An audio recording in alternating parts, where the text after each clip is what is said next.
Bulletin de nouvelles SEMB avec Katia Lelièvre. Membres du SEMB, bonjour. Aujourd'hui, on voudrait faire avec vous le tour des modifications d'horaire qui ont eu lieu dans les dernières semaines. Pour commencer, il faut savoir que le plancher de poste est basé sur le nombre d'heures totales travaillées dans le réseau.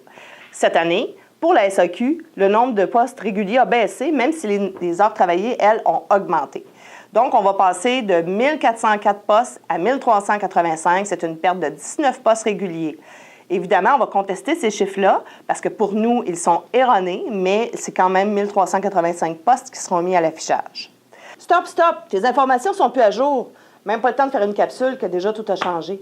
Ça va être 1406 postes qui vont être à l'affichage. Bon, tu peux continuer.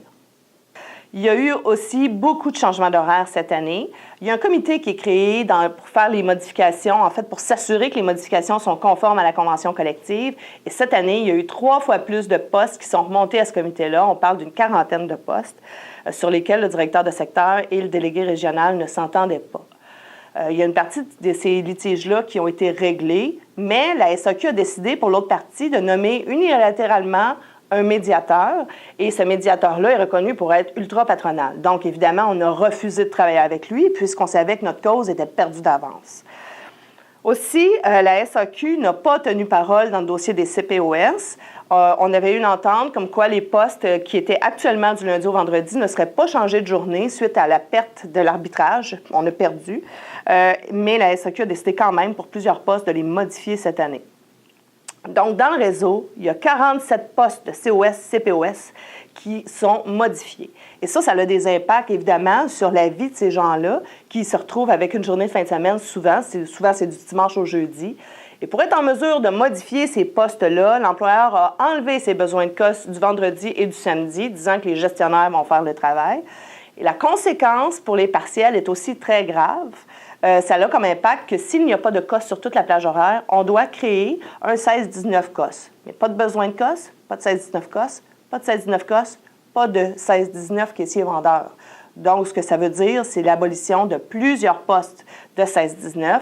Ça augmente la précarité, ça enlève les échelons, les vacances, ça enlève les assurances. Donc, c'est une mauvaise nouvelle et pour les réguliers qui ont une baisse de leur qualité d'horaire et pour les partiels qui sont encore plus précaires.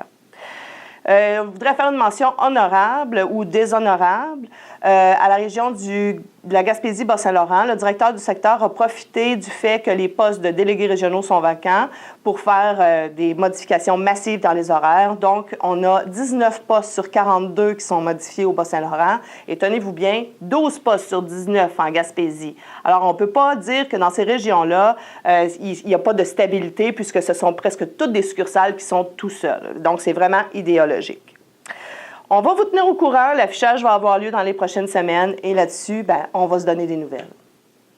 Dans un autre ordre d'idée, cette semaine, il y a eu une manifestation qui s'est tenue au CDM. Cette manifestation-là est organisée par le SPTP. On sait qu'il y a eu des coupures importantes de postes dans les dernières semaines. Il y a eu une centaine de postes au SPTP qui faisaient suite à déjà plusieurs coupures de postes.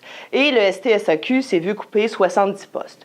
Donc, en solidarité avec ces deux syndicats-là, nous sommes aussi allés à la manifestation et on pense que ça a été un bon succès. Il y a eu plusieurs intervenants qui se sont exprimés.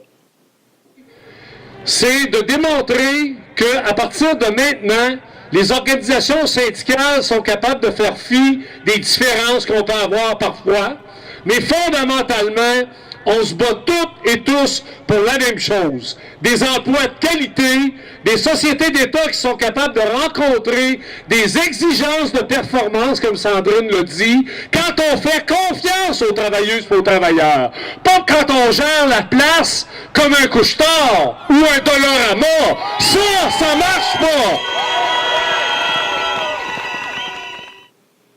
Sur ce, on vous dit au revoir. N'oubliez pas d'aller voir nos différentes plateformes, la page Facebook et de télécharger l'application Sentinelle. On vous rappelle que la seule chose qui court dans la convention collective, ce sont les délais de grief. Alors, soyez prudents, attention à vous et à la prochaine.